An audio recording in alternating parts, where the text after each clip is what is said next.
हमारी प्राचीन परंपरा तो ये है कि जब हमारे बुजुर्ग सोकर उठते थे, जगते थे, तब कुछ रामायण की चौपाइयाँ गाते थे जो हमारे कर्णपटलों में आज भी अंकित है।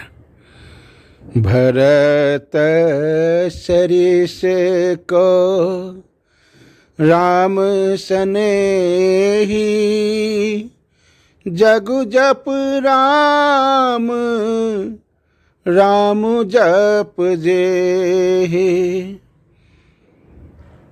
उन अनेक चौपाइयों में ये चौपाई हमने भी सुनी थी। वे हैं श्री भरत जी महाराज। भरत जी महाराज भगत,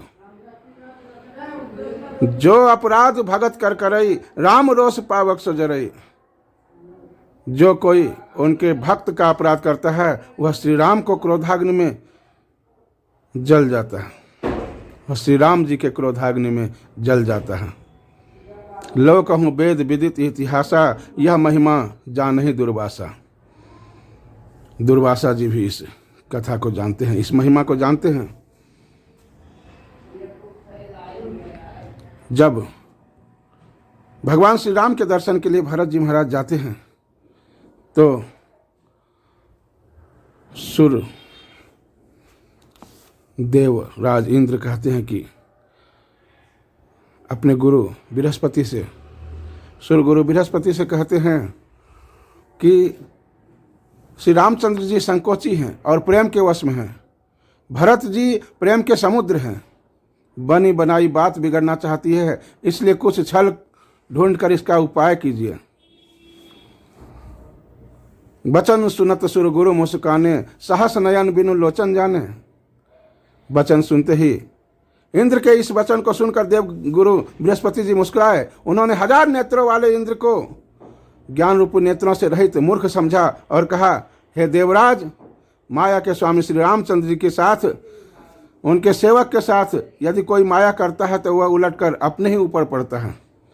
उस समय राम जी की आज्ञा से उनका रुख जानकर हमने माया किया था, श्री राम जी का रुख जानकर कुछ किया था, परंतु इस समय कुचाल करने से हानि ही होगी। हे देवराज, श्री रघुनाथ जी का स्वभाव तो ऐसा है कि वे अपने प्रति किए हुए अपराध से कभी रुष्ट नहीं होते, लेकिन यदि कोई उनके भगत का अपराध करता है तो फिर उनके भगत का अपराध करने वाला श्री राम जी के क्रोधाग्नि में जलकर राख हो जाता है। इसलिए हे देवराज, रघुकुल श्रेष्ठ श्री रामचंद्र जी के भक्त का काम बिगाड़ने की बात मन में भी न लाइए। ऐसा करने से लोक में अपयश और परलोक में दुख होगा और शोक का सामान दिनों दिन बढ़ता ही जाएगा।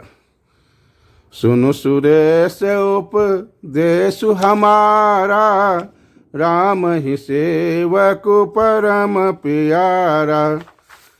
इसलिए हे देवराज, हमारा उपदेश सुनो। श्री राम जी को अपना सेवक परम प्रिय है। वे अपने सेवक की सेवा से सुख मानते हैं और सेवक के साथ वैर करने से बड़ा भारी वैर मानते हैं। यद्यपि सम नहीं राग न रोसु, गाय न पाप पुनो गुनु दोषु।